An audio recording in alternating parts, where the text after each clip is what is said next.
I'm Mike, And I'm Matt. and this is The Coin Show. What are we doing, buddy? You know what we're doing. I know what we're doing. Does anybody else know what we're doing? Hopefully. On this episode of The Coin Show, Matt and I are going to answer live listener questions for the first time ever. We're going to talk about the coolest thing to walk into Matt's shop, and of course, the news. Your favorite. Well, it's my favorite. Yeah. I am absolutely killing you with news. I know. We got this working so we can actually have as many news stories as we want. And you're, I think. That was the thing, though, is you showed me how cool it was. See, here's the thing. For the longest time, we did this as an audio podcast, and the audio podcast, had its limitations as far as, there's just so much you can do with trying to convey things. Right. But now that we have this visual medium that we can use, and we can show the websites, look, I've never claimed that I write the news. What I do is I report the news. I basically tell you, this is in this place, this is in this particular publication, and that's how I kind of go about doing my thing. So I share what I find in all of my combing through the world of news that I think is interesting or that I think I want to comment on. So it's really cool that I can show you the actual websites that I'm talking about as I talk about them. Yeah, it's going to be fun. It's a whole new thing. Plus, the other part about this, Mike, we're doing this live, like for the first time in 150 episodes. Well, that's true. That is true. It's not the first time we've live streamed, though. No, but this is the first time we're actually doing an episode. This is the first time we're doing a show live. This is absolutely true. And so I'm excited. Let's do this. I think I learned in episode 150 not to bang my hands on my desk. Because man, did I hear that all the time. Oh, I did too. I was like, whoa, Mike's. So, just stop. Just touch it. It's like it sounds like you're dropping a 10-pound weight. So, who's the news brought to you by tonight, buddy? All right, so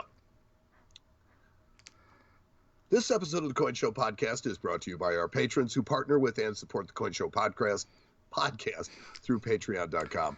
They went to patreon.com/thecoinshow and clicked on one of the links to donate and support their favorite coin podcast. And in exchange for their support, they get access to our show in a way that other listeners could only dream of, by the way of instant access to the raw show recording until we publish the actual show and other videos. Tonight, actually, if you're on Facebook, you're lucky. Yep. So you're right there. We have some additional surprises coming as well. Matt gave me some news on some stuff. I was working on some today. So yeah, that's awesome. But for all that stuff, we need sponsors. So the news is brought to you by Aglets. What? Yeah, Aglets. Aglets are those little they're the little plastic tips on the end of your shoelaces. So you'd be unable to lace your shoes without Aglets. For sure. How do you know what those are called? It's one of those weird words that I actually just know what they're called. That's, me in words. You're a wordsmith. I'm something. Not quite sure what. Okay, so tonight we start in the world of currency. Let's do this. Beginning in January 2012, PCGS Banknote will start accepting paper money submissions. Yeah, I saw this. Yeah, so this is big news. And actually, in my opinion, brings a much-needed competitor to the marketplace. They're back. Well, I think that if only for aesthetic reasons, the presence of a second company keeps both companies honest. And it may sound counterintuitive, but, just my opinion. The presence of two companies actually strengthen each other's positions. Oh, I think so, too. And the cool part about these is the holders look awesome. I want to see one of these. Well, I guess that is the product they're selling, isn't it? Right. I want to see them in hand, though. Those are super cool. So, honestly, to support my opinion, I thought that if there were only one coin grading company, I think we'd take grading less seriously. Right, for sure. Because there's just nobody to validate the grading company's opinion. Right, they could start flubbing it, and nobody's to say that they're not. So right, and then it just starts to lose credibility in the marketplace overall. I agree.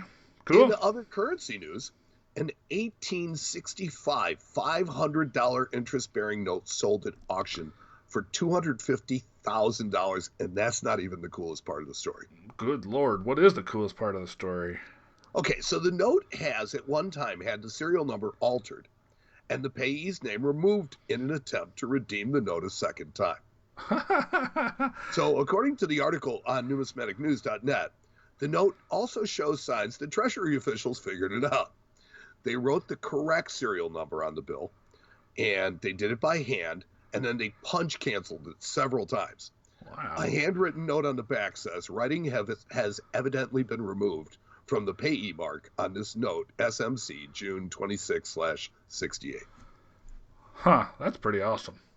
Yeah, now it's like, to me, it's like you hear that story and you're like, okay, so the note's been altered. Right. It's been, the serial number's been changed on it, so it's like damaged goods, right? But the note is graded VF25, so apparently that doesn't matter, but is currently the only one of its kind, that being the FR212F in the PMG Pop Report, is the only one of its kind. Cool. Scarce note. Well, that explains why it brought $250,000, Mike. Exactly. But I still thought the story was just super cool. That is cool. I like that. Let's see. One-time Coin Show guest Doug Winter and his own Doug Winter Numismatics has purchased an 1838 half dollar for just over $500,000. Wow. Yeah. It's graded specimen 63 by PCGS. So while technically not a proof, clearly a special strike, very few proof issues were struck at New Orleans. Only 20 coins were struck, and 9 are known to exist today. I'm sitting here looking at pictures of it.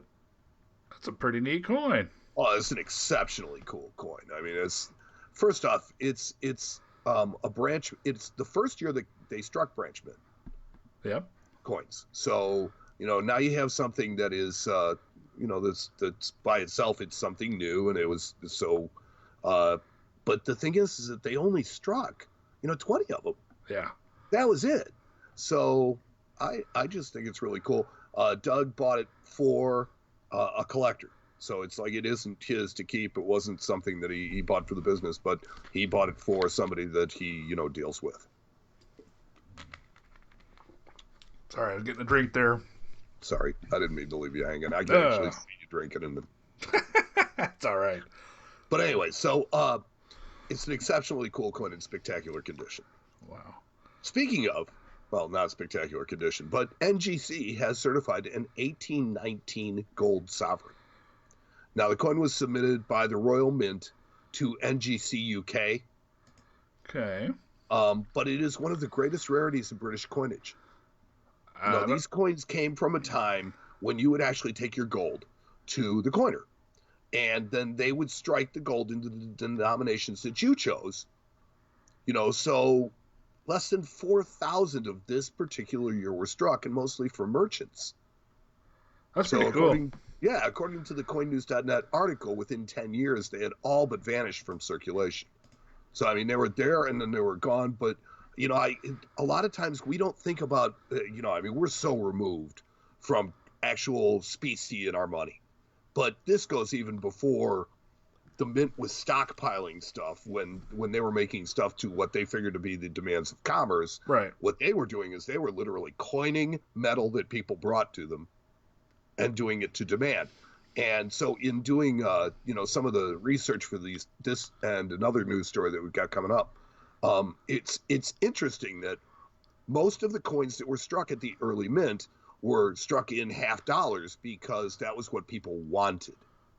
Now, the needs of commerce actually needed half dimes and change, but people didn't want that. They really wanted the other stuff, and typically used your bits and your piece of 8 Spanish colonial stuff for small transactions. Cool. Yeah. So quiet on me all of a sudden. What'd you do? I'm sorry? No, nothing. I did it. Never mind. We're good. Okay. Again, joys of live streaming. There we go. And now we get to the Cranky Mike portion of news for episode 151. Let's have it. PCGS has announced dual encapsulation for the 2019 reverse silver-proof American Eagles. Oh, boy. See, you told me you didn't think there was a proof American Eagle story in here, and I told you there was. This is going to be a cranky Mike and Matt segment, I think. I think so, because, at first I thought this was about like a dual holder for both coins in the Pride of Two Nations set released earlier this year, but no, not even close. The San Francisco coins that were sold out in a matter of minutes last week became the very first coins to come with numbered certificates of authenticity from the mint. Yeah. And as such, we now have another new ballgame completely, because PCGS is authenticating the certificates of authenticity as well as the coins. And the slabs have matching numbers. So you can always tell which cert goes with which coin, I guess. Oh, boy. So until they get separated and somebody doesn't like the number they have and they crack it out and they resubmit it, and now they don't know what certificate number it is, and that one's missing. And here's the thing, is when you have the whole who has serial number 1, who has serial number, 10,000, who has serial number 30,000. Right. And worse yet, will somebody start collecting certificates now? I hope not. Good Lord. God. Please, no. How did did you get to buy one? No, as a matter of fact, I got shut out. It's funny. You got one, Ernesto got one. Right. And I got shut out. Yep. And I had 2 people working it. Yeah, I did too. I had Evan and I were both trying to get one, and I got one and he didn't. What a mess. God, that was a mess. That was such a mess, I decided to make a video about it, which, if you haven't seen it yet, it's on our YouTube page. And if not only for the decorative cover art, I think, you know what? That is an enticing video. It was something, man. I sat there, and after I went through that whole experience, I was like, you know what? I have to talk about this. That was the most asinine, insane thing I've ever been through. Oh, trust me, I needed to talk about it too, but therapy is expensive, and yours would have had a lot of 4-letter words in it that we probably couldn't have done on the show. Well, it's ones we'd like to stay away from.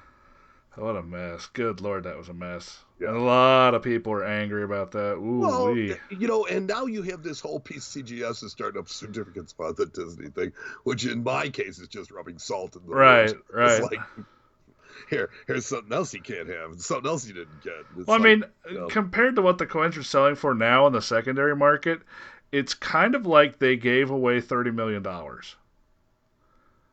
Probably. Here's the thing, I don't get the prices that they're selling for. They're the lowest mintage Silver Eagle of all time. Yeah. However, just saying. Okay, here's the thing. In my experience, and particularly with modern coins, it's been this experience that it's not so much the number. It really doesn't matter how many of them are made. Right. What matters is the demand for it, and in this particular case, you still have the distribution of that 95W, right, which did not go to Silver Eagle collectors. Right. That's why there are only so few of those. And this one, yes, it has a smaller mintage number, but this got distributed almost directly to Silver Eagle collectors. Well, and the other thing you have to realize, too, is the Mint put out a story that said they had, I think it was 150 people visiting on the website right at noon. So there were 150,000 people trying to buy 30,000 coins. Yes. Yeah, it was just a big grab. Oh, boy. It was a mess. Well, you know what? And I'm not bitter at the fact that I didn't get one. I kind of figured that the coin would be popular. But the whole flip thing just makes you angry, because now you look at, okay, so the flip has turned this coin into, some are going in excess of $600-700. Oh, they're over 1,000 now. Up to 1,000. Yeah. Okay, and it's a $65 coin. Yeah, isn't that crazy? Isn't that insane? When the world calms down and these get distributed to the people that actually want them, yeah, I think the number's going to be closer to about 100. Probably. My guess is like 300 to 500, but yeah. Okay. Yeah. Well, you can hope. I mean, they're going to stay up there for a little while, but if the 99 silver proof set is any example of, because that really, I think, is your parallel. Yep. That they had a mintage limit. Well, they didn't have a mintage limit, but they had a household order limit of 2. And because they had that household order limit of 2, they were really well dispersed. And so the people that had them wanted them. and the secondary market needed to pay big premiums in order to pry them from people's hands. Right. So that was how that one worked. This one, it seems like that's kind of the same program that's going on, but you and I know that there's a certain contingent of people out there that are just in it for the flip. They're in it for the quick money, in, out, and hey, look, that's arbitrage, right? I mean, that's really what I think it is. Yep, yep. So it was definitely an experience. I was frustrated and happy all at the same time. Yeah, I was just frustrated. Yeah, well, I bet. Sorry. Okay, back to the news. Yes. The U.S. Mint has launched the final quarter of the 2019 calendar year. Okay. The Frank Church River of No Return Wilderness Quarter Dollar has been a topic of conversation on the show for weeks, mostly because I love the whole River of No Return thing. Right. And I would bet that without looking, Matt, you still don't know what state it's in. I'm looking at the thing and I know it's Idaho, but before I saw it, I couldn't have told you. So this coin marks the 50th release in the America the Beautiful series. Is it over? No. Ugh. No, there's still 6 more. That's the thing. And because the legislation for this one was written weird, now what you have is you have 5 coins next year, and in 2021 you get the last ATB quarter, and then you get a design change that we were looking at the designs for the rest of the year. Right. Which I think is kind of cool. To be determined. Yes. TBD. And then they're going to come out with some other program. And I don't know, it's like I think they see the territories as another extension of it, but they really kind of make it kind of ham-handed and hard to. Right. Are you looking at this coin? This thing's weird looking. There's just a lady in a sun hat just rowing a boat down a river. Well, I mean, if that's what you're into, it's a sun hat. Yeah, it looks like a sun hat or like a. It's a rain hat. It's like a fisherman hat. It's a rowboat. But you can tell it's a woman because of the hair, or a guy with really crazy hair. Yeah, really big ears. Yeah, well, it look like earrings on it. I would say it's a woman, though, I think. Yeah, I think you're correct in that assumption. Huh, interesting. Kind of a weird rowboat, but yeah. I digress. And she's definitely not going to get through this. There ain't no way. That's the River of No Return, isn't it? You're not coming back. There you go. I told you. I love this. That's funny. So, as these coins come out, people start to search for the W-minted coins. Yep. And PCGS has announced the winners of the Quarter Quest program for the Idaho quarters. Cool. So, this program got a real shot in the arm this year with the West Point quarters. And I so hope that they continue this in 2020. Or do something else. Do something different. But something like that. The stuff that's just released into circulation was great. Got tons of people looking for them. The stuff was perfect. Right. But the way they released it was the key. I don't care where it's made. As long as it's a limited mintage and they release them into circulation, I think it's cool. Right. And they look like all the rest of the circulation coins so nobody else notices. Right. Absolutely. Yep. Now back to Cranky Mike news. As the Mint has released the reverse-proof Delaware American Innovation Dollar coin. Okay, this is the one we were looking at the other day, right? I think so. Yeah. But, this release just doesn't make sense to me. Last year they released a reverse-proof American Innovation Dollar. But it was the only coin for the entire year. So, that made sense, right? Right. It appears that this coin with the November release will be the only 2019 reverse-proof coin. And that, to me, makes me scratch my head. Because, they have 4 coins this year, and you're only going to release 1 in reverse proof? Right. Weird. It's the smallest state in the union, too. Hey, you got to give Delaware some love, man. Why? Because it's the smallest state in the union, duh. Okay. They say they're the first state. Well, they were the first to ratify the Constitution. Well, then there you go. Bingo. But anyway, so they've also released the New Jersey American Innovation Dollars and have a very short time to mint those and release the Georgia coins. See, the New Jerseys are out too? Huh. Yeah, the New Jerseys are out, which I like them. They've got the light bulb design on them. Thomas Edison, that whole thing going on. That's kind of New Jersey's thing. That's their bailiwick. Yeah. It's a cool design. There is the design for the Georgia one is actually a very pretty coin. I think of the designs, it's more artistic. I don't know if it's really a good coin design, but it's very artistic. Hmm. But anyway, so here's the thing about this reverse proof coin though is that they're selling it individually, for what, $9.95. $9.95. 75,000 of these coins are going to be made. Okay, but the continuity of this program just so are you having a little OCD? my OCD, trust me, I've been touching doorknobs all day long. This program just seems convoluted and disorganized and scattershot. Yes, that's just my thing. It's just not generally good for coin collectors, many of whom like order, regularity, yes, structure. That's how I feel about most modern things lately. But you know what? That's okay. We'll deal with it. We'll live. Well, see, it's like on this you got me. I'm with you. What? Yeah, well, that's just on this.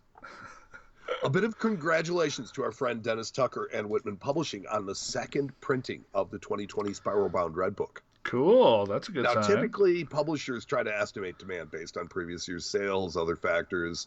And I'd say quite often they usually have a few left over, which are great for people who like a deal. But this year they underestimated demand and needed to print more copies, which generally means good health for the hobby. Sure.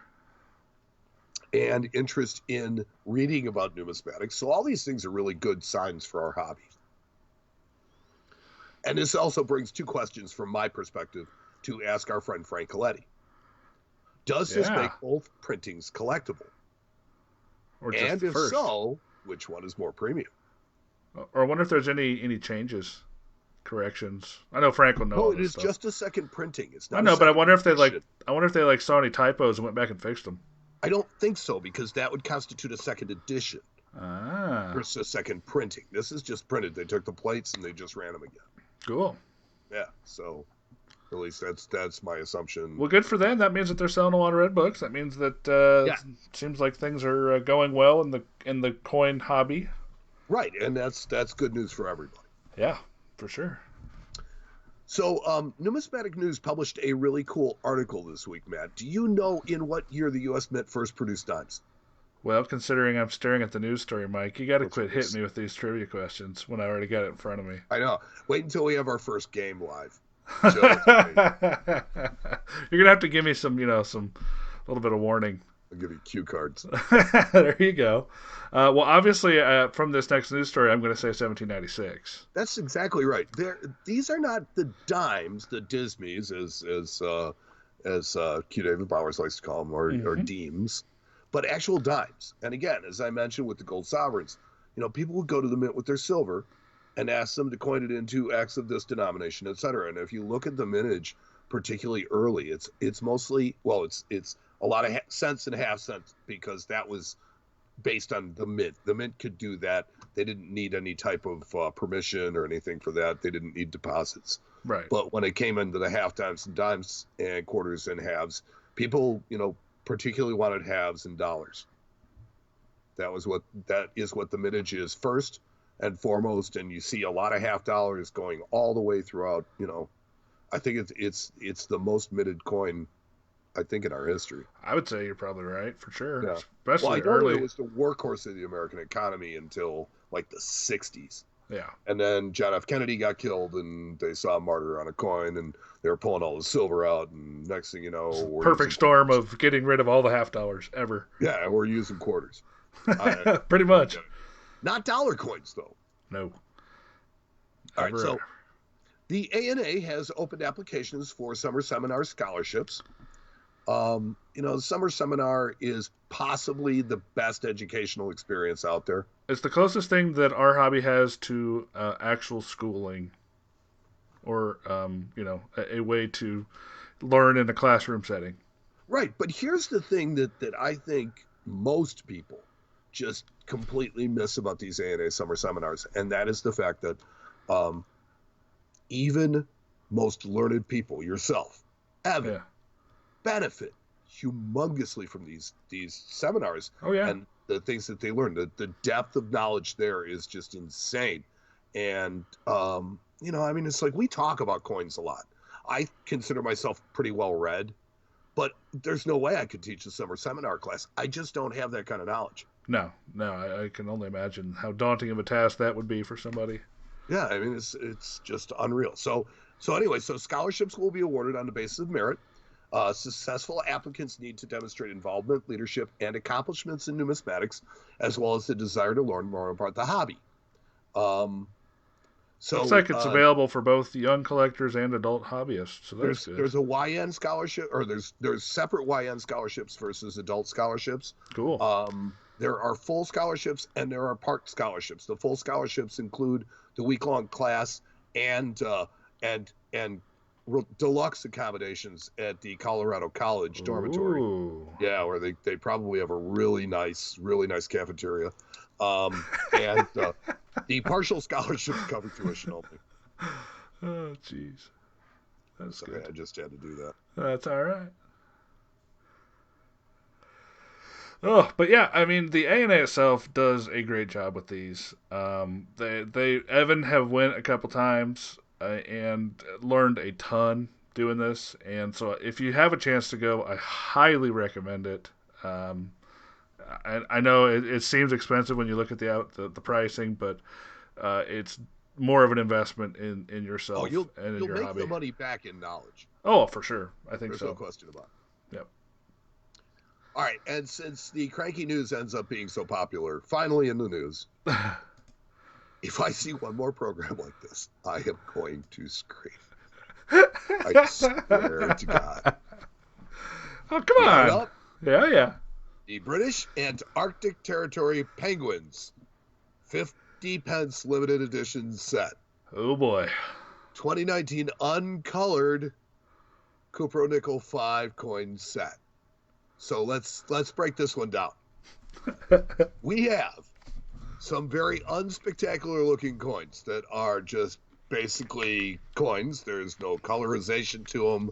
There's not even a really interesting design to them. And that's just like a couple penguins hanging out. It's just 5 different types of penguins. I think both a male and a female in mated pairs on these. But they're made for the British Antarctic Territory. Yeah. Which has a population of 0? Exactly. Okay, nobody lives in Antarctica. Nobody.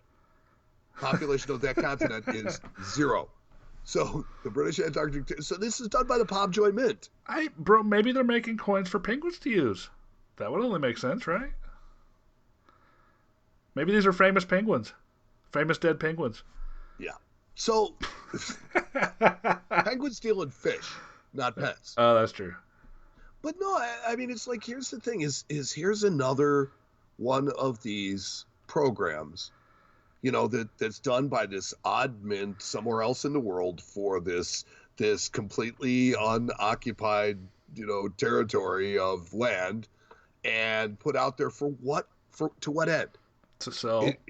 Well, I mean, it looks to me like a money grab for them, because, to be honest with you, it's like they're copper nickel, they're not good looking coins, okay, and they have no intrinsic value, nor do they have any real face value. Oh, but there's the low mintage of 950 pieces each, Mike. Yeah, and sold to you at a low price. Are you ready for this? Go for it. Shoot. No, take a wild guess. I haven't looked because I didn't. Yeah, because it's not in the story I gave you. It's in a different story that I'm looking at. I'm gonna say, because you're making. I did set it up, but I thought such a deal about this. I'm gonna say $49.95. You're close. Yeah. But you're still low. Wow. $54.95. Wow. Good Lord. Yeah. Don't forget the shipping. Along with that, which is considerable. Especially from Antarctica. But they're uncolored copper nickel set. Low mintage, bro. Like, yeah, whatever. We have clad half dollars that we couldn't give away. Maybe they're making them. Clad half pounds. 50 pence. 50 pence, yeah. Anyways, so I think that programs like this in general are bad for the hobby. Yep. I think they do a disservice to the hobby. And I think that they set expectations that are wildly unrealistic and that are impossible to they're impossible to live up to. The people actually expect that these things are going to have some value. Tell me how you really feel, Mike. I'm unsure. I'm on the fence. Oh man, that's great. That's good. So that was the news, and the news was brought to us tonight by Aglets. You would never get your gym shoes laced without Aglets. Aglets, boy, that I learned something new every time we hang I out. used to have this book, and it had all sorts of these weird things that you didn't know had a name, but have a name. Really? Yeah, like for example, the dent in the bottom of a champagne bottle Has a name? Yeah, it's called a kick or a punt. Really? Yes. What The about an the onside the kick? no. The wire that goes from one side of the light bulb to the other that your lampshade sits on is Yeah. called a harp. What? Yeah. You're Yeah, it's brilliant. like all these things. I love words. You know You're a that. wordsmith. I'm a word collector. I'm a big George Carlin fan. He's the one that Okay. got me interested in words. It's like we all have to agree upon the language which we've committed to. Yeah. So where are we going next, buddy? That was I don't know. that was a marathon news segment. I loved Well, it it was a though. marathon news segment, but it's like I said, you got me excited about this, and there was a lot of really cool stuff. And Yeah. believe it or not, I kind of sped through the last couple of stories because I thought it was getting kind of dense. But Hey, you know what? You got them all, didn't you? Our feed didn't blow up. We're doing well. I'm trying. Yeah. So, putting a lot of work into this. I think the next thing to do would be to ask if we have any listener questions from Facebook. All right, let's. Should we check in with that? I'll check right on in. Let's see what we got. Let's see. We're gonna let these guys type away. Let's get a couple questions here. Absolutely. And I know we have a little dead time here in the show, so I'm gonna kind of try to fill it by just speaking. Jim Fantasia, when is 151 hitting? Chopping at the bit to hear your take on the 2019 ASE ERP fiasco. Yeah, well, there you go, Jim. I told you, keep your eyes peeled. It's right for here, something right now. special. Yeah, we were working on it. So where is? Here's a question, Mike. Are you a lexicographer? I believe I am. I believe I am. That is somebody who loves words and collects words. There you go. Lex being lexicon. Yeah, I'm like that. Good. Like that. As I say, a wordsmith. Well, see, that says to me somebody who crafts them, and I would not be so bold as to say that I make this stuff up. I just have an enormous depository, or sometimes suppository, of irrelevant trash in my brain, and words just happen to be what it's composed of. I think a wordsmith is more like somebody who's able to assemble words in a way that makes sense. I would take that as high praise. Yes. Thank you. Well, it looks like our Facebook friends are not coming through, so. Where are we posting this? Because I'm looking for it. It's all over. It's on the Friends of the Coin Show. It's on the Coin Show page. Let's see. Yeah, it's going. I'm on Friends of the Coin Show. Episode 151. There we go. Yeah, see, it's live. Leave a. Oh, okay. Oh, here's one. Were either of you lucky enough to get the 30K ASE? I see that now. Okay. We talked to Mike. Mike tried and did not. I was able to get one. Yes. And Ernesto was able to get one. Ernesto, who helps us with the show. Coin Show staff. Yes, we did. 2 for 4. Come on, guys. There are 14 of us here. That's funny. Yeah, so 2 out of the 4 of us. Yeah, that's pretty good. That's a pretty good ratio considering, like you said, there are 150,000 people queued up for 30,000 coins. Right. And they cut it off early too. Did you know that they reopened them on the 16th for just a little bit to sell out the last few that got canceled and stuff?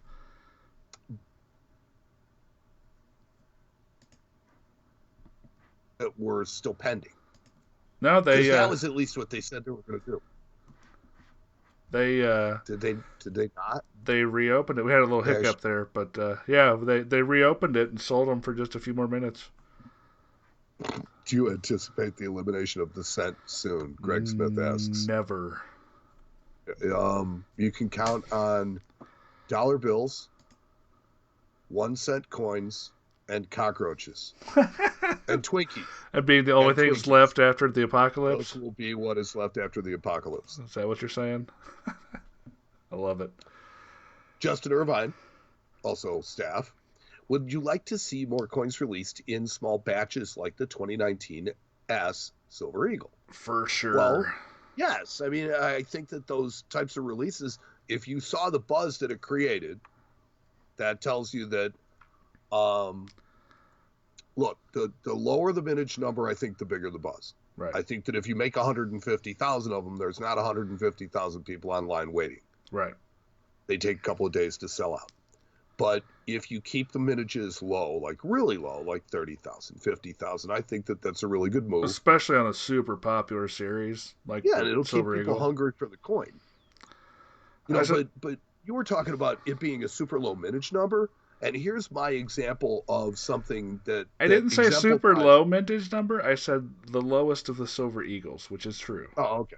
No, I didn't say it wasn't true. I was kind of arguing the fact that I didn't think that the mintage made the difference as much as the demand, but saying that it's the Silver Eagle automatically, because what I was going to make the point of is if you look at the Botanic Gardens nickel, Right. there's a coin that there was a huge buzz for when it came out, and people had to mail in for this one. There were only 25,000 of them made, Right. and it's like you can pick them up for cheap now. Yeah, they're super cheap now. So it's just one of those things. I think over time, that's what's going to happen. So Here's a question from Kevin Markman. Says, what kind of programs would you like to see in the near future that are akin to the W Quarter series? I'm going to let you take that one, Mike. What do you think? Well, me being the modern, first off, I like I said earlier, I really love the W coins. Yep. I thought that they were great. I think it might be cool to do kind of maybe expand it beyond the quarters. Sure, yeah. You make some dimes, some nickels. Maybe every year they'll do something like that. Some Yeah, I mean, circulating just rarity something would to be keep kind cool. of interesting. I think that issuing things like that, but it was as you pointed out, it's really important that that they're released into circulation. For sure. That's the only method that you can get them. And mixed well. Like they mixed these coins into P&D rolls, and Yeah. that was the way to do it. Although it seemed with the last ones that they didn't do that quite so much. I didn't. Because one of the people that reported finding one of the first ones found in a box, they found over 300 of them in the box. Holy cow. Yeah, so the first ones, the Lowell ones, were really well distributed, Right. and it seems like the American Pacific or the American Memorial Park, Right. that was the Guam one, and that one was really well distributed. And the other ones, I haven't even seen. Right. I know that people are out there that they found them, but I haven't seen them in circulation like I did with the first couple. Yeah. Well, I mean, it's one of those things. I think the hype was the first one. I think that's where the big hype was, and then it kind of tapered off a little bit, which is to be expected with that kind of Yes. stuff. But something new, something interesting. I like it. I've been a fan of that particular way of doing I things thought from it the was beginning. brilliant. So Yeah, I think that this was just a U.S. Mint giving us something instead of the finger. for once. Seriously, yeah, for once, it's like they actually did something that was purely collector oriented and was purely for our benefit and didn't interrupt anything with it. Right. And It's just out there. and then for they do things like that, and then they do things like this Silver Eagle program and blow up their own website and piss off a whole bunch of people. Well, You I know. mean, look, you're going to piss people off one way or the other. Right. You It's gotta going to happen. That I think tells you that you're doing things right. Yeah. It just depends to what degree. Right. Yeah. Okay. So what other kind of programs what kind of program would you like to see, Matt? I don't know. I think something simple. Some. You know what I think is the next program they should start? What's that? Commemorative halves. Go back to halves. Just Do halves for some halves sort of a half program. in silver even. You could do them in silver, which now would be 999 silver. Cool. Or you can do them in just clad. But I mean, my point is that you've got the American Innovation dollars. We've got warehouses full of those. Yep. We don't have warehouses full of half dollars. Why don't we see if we can Fill a couple warehouses. Is that fill a what you're couple saying? warehouses with those? I don't know. I think I would like something really simple, like an alternate reversed. Like maybe take one of the designs that didn't quite make the cut for something like a cent, and then maybe only make 2 or 3 million of those. Just a thought. It's an idea. Something interesting. And just randomly into just randomly to change. change. So yeah, that was really good. Barry Richardson asks, what about 2 million America the Beautiful in silver in 2020? In silver, though, going into circulation would be quick to get snapped up because you could see them real Yeah, fast. I really don't think. Is that something that they've been talking about? Because I certainly haven't heard anything. I haven't seen it. So yeah, no, look, the 20 for 20 program that Canada tried to do ended up being a huge mess. It was a flop, yeah. It was a huge flop because the price of silver went way down, and now the coins weren't even worth the $20, in face that they had, and people tried to spend them, and then Canada said, these aren't legal tender, you can't spend them, and then it became a fiasco. So, then why'd you make them? I think it's just a better idea to do things with circulating coins. Sure. So, yep, 100%. I agree. Plan that better.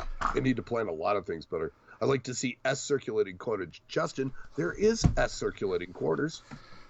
Well, you just have to pay for them. Yeah, they're not circulating. I think circulating is the key word. They're mint state. Circulation strike. Well, sure, they're circulation strikes, but they're not circulating. Right. And you could buy them and circulate them, I guess. My outspoken moments about that, because you've heard me in the fact that I think that they should release them in some set. Sure.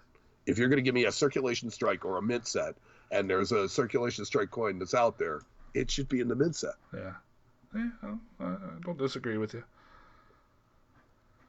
But nobody collects mint sets anyway. Well, it's not a mint set, but I have something fun to show you. Really? Yeah. You want to do that now, or you want to wait? You want to see if there's any more questions? Let's see if there's any more questions, because that would mean the last thing left is the coolest thing. Give a drink of water here real quick while you're looking at that. Hey, you go ahead. So let's see. What do we have? Let's take a look. Anything else, guys? Yeah, I don't see it. Do you anticipate? No. Let's see. Good. I think that's it, buddy. Yep. I think that's pretty much it. So, hey, that was enough listener questions. There's more than we normally have. I kind of like that. Yeah. I like this idea of doing the. God, I gotta stop banging that desk. I like this whole idea of doing the live Facebook show. I think I really do. I think it's something that from the beginning, when we first started doing this show, I think I at least thought, oh man, this will be really cool if we could do something like this live. But shoot, 10 years ago, this technology wasn't around. Well, no, and then I was the one that crapped all over your birthday cake by saying it's like, well, even if so, it's like you're still only aiming at the people that are there. Right. But at that time, we had absolutely no idea who our audience was. Now we know who our audience is, and honestly, majority of them are American. And so, during an evening is really the perfect time to do this. Yeah, I mean, we did pick Sunday morning at 6:30. Yeah, during Monday Night Football, so there's that. But but I mean, our football fans really yes, because I'm a huge football fan. I was gonna say, me too. We went to a football game together, buddy. Come on. That was the best time. All right, well let me show you something really cool. You ready for this? Okay, so I guess it's time for the coolest thing that walked in. It is. It's a proof set. Okay, now you got my attention. So, knowing you, first off, I'm going to tell you it's pre-58. Yes. I'm guessing it's pre-42. No. It's actually not even that rare, but this is, and I just popped a picture of it, so in a second you can go look at the stream and take a look. This is probably the nicest sealed 1954 proof set I've ever seen. Ooh.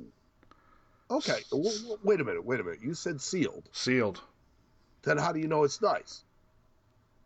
I just am judging from the box, the condition of the box itself. Look at it. Okay. Because honestly, you speak to me. I know it seems crazy to put up a picture of a box, but it is a picture of a box. I at one time owned a 54 unopened proof set. Yeah, did you? And curiosity killed the cat, and I just couldn't live without opening it up to see what it was like. And that's what happened to all these sets, man. That's exactly why. Oops, I might have you muted here. Maybe not. No, I think we're good. No, I'm here. Yeah, okay. Nope, you're good. I got you. Sorry, I had to double check that. I got 14 things going on at once here. If I could turn on the stream here so I can see. No, you got it. Yeah, you got it. But well, no, so I can't see it. I can see the live. Oh, okay. Put a picture of it on Skype for me. Well, it should be up on the live feed right now, buddy. Yeah, take that out. Yes, so this box is 65 years old. Still absolutely sharp, like it was made yesterday. But the fun part about this one is that somebody, when they purchased this, wrote $6 right on the top. $6. Now, wait a minute. Because if I can tell you what the actual issue price was, if you want to know. I do want to know. I want to know if it was $6. Okay, hold on a second. I've got this. Give me a second. Oh, are you leaving? Oh, Chair. Oh, the Chair is my co-host. Hey, Chair. See, this is something that would never happen during a regular taping of the show. But we're having a massive collection of books. Oh, me and Chair were just having a conversation. You and Chair? Chair. Yeah, Jerry. Got a All cameo. Right, so let's see.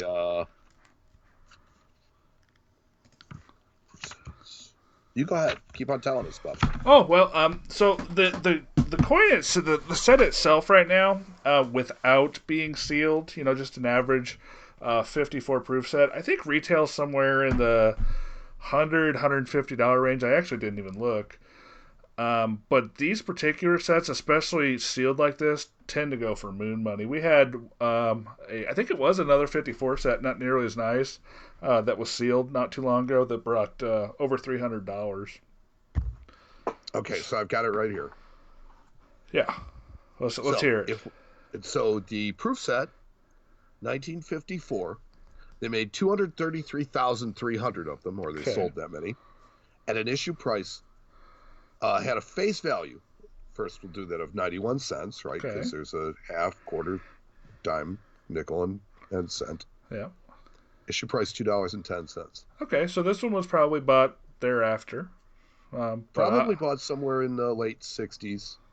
Probably late 50s, maybe up through the 60s. It's hard to say. Yeah, hard to say. But I just love the fact that somebody at some point in this box's life, probably the person or family of the person that I bought it from, stuck it away after paying $6 for it. Yeah, I know. That was quite a deal. Yeah. And like I said, see, my problem is that the curiosity got the better of me. I opened it up, and to be honest with you, it was worth way more unopened. Oh, for sure. Yeah. I mean, absolutely way more.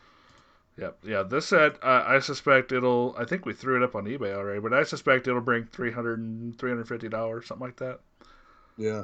The 54s don't have any markings on them that tell you what year they are. That's correct. You have to go by, what people wrote on them and things like that. 55 was the first time I saw them marked. Yeah, I believe you're right. But 54, 233,000. So, first off, it's in the infancy of the proof set. Mm-hmm. Because the coins were sold individually before 1950, and it was before they kind of really caught on. Which 57, it seems like they caught on. Yep. And the mintages dipped in 58 and 59, but there was a recession. So it seems by the time things recovered in the early 60s that, proof sets were off and running, and they were making 3 and 4 million of them every year. Compared to, what do they make now? Lots. 500,000? All of them. 350,000, so. Bunches, yeah. Yeah. So, interesting to know that the proof sets from 1950 all the way through 1964 cost $2.10. Huh, that's pretty cool. Issue from them. That's why I depend on you for this modern stuff. I don't. Well, I mean, don't depend on me. You depend on the Coin World Almanac. Well, that's a good book. Yeah, there you go. From our friends at Whitman. No, Coin World. I'm sorry, my fault. Sorry, Coin World. This was published by Coin World. Oh, my fault. I'm so used to saying it. Yes. I'm so used to saying it. This actually is a book that was in my library before we even started doing this. Cool. Yeah, I think you've used it many times. Sorry? I said I think you've used it on the show many times. God, yeah. That's the thing I have. There are certain pages that you could just let it fall open to. Yeah. And it's like, here specifications of U.S. coins. So it has the weight and stuff like that of half cents, large cents and stuff. from all the way from the beginning. I don't even have one of So those. I need to get one. you should. This is a really good book, and like they produced 8 editions of it. Actually, I think this is the latest edition. Came out in like 2009. But yeah, really, really good book. Great knowledge, great resource. I will say I have a 1976 edition, Mm-hmm. and the 76 edition has even more detail and more. It's a thicker book. Really? Yeah, it's really cool, and that's where I get most of my information on coinage act of 64 and on Eisenhower dollars, because that was right in the time right when all this stuff was fresh. Speaking of Coin World, did you see that I was on the Coin World podcast? I did. Did The you invasion of the pod people. did you happen to listen to it? It was interesting. I did, and I was touched. Everything you said was true, which is kind of cool.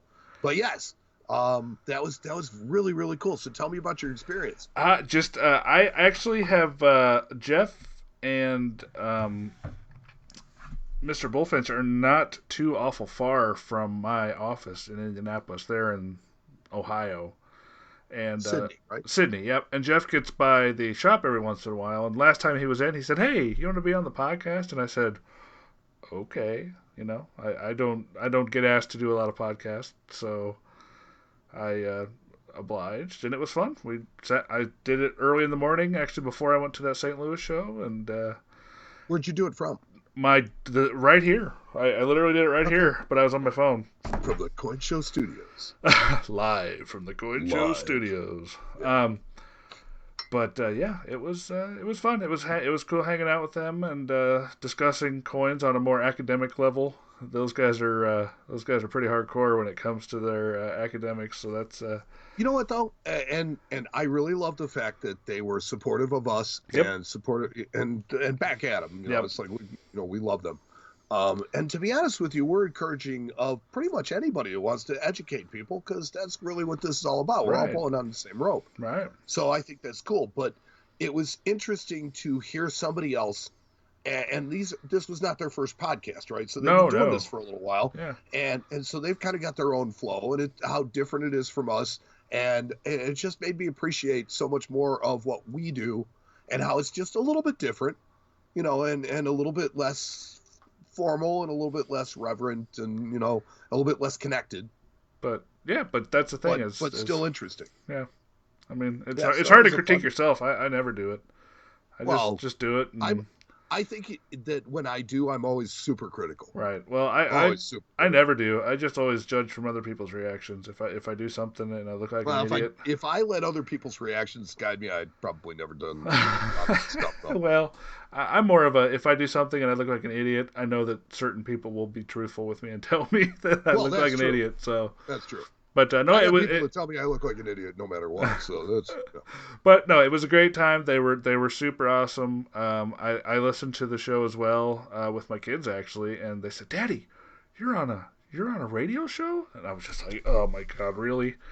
Because I've never listened to Yeah, this. like but this. yeah. No, son, I host a show. No, I didn't say that at all. I just kind of just smirked at him. But we had fun. Yeah. And it was No, cool it's to cool. hang and out it with was an them, and interesting show. it really was. Like I just did the interview. I wasn't privy to the rest of the show. They edited it together that way, so it was just the interview part was the only thing I was there for. I didn't hear any of the rest of it, so it was kind That's kinda cool, of though. fun. And they had super nice, and it was fun. So if you haven't checked them out, it's Corn World Podcast. Check them out. Yeah, you should. All right, buddy. Well, I think that's, we've wrapped up this another episode. new experience. Another one. I know.